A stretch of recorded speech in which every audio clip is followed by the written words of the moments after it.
Hello guys and welcome to How to Socials. In this video I'm going to show you how to sign out of Facebook Messenger on other devices. So let's start.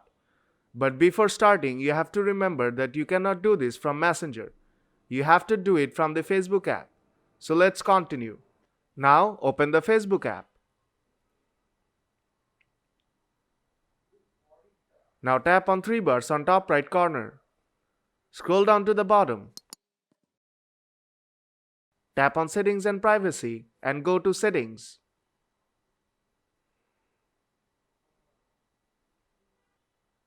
Scroll down a little bit and tap on Security and Login.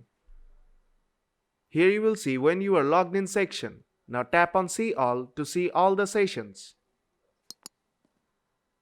Here you will see all of your sessions and all the devices you are logged in from.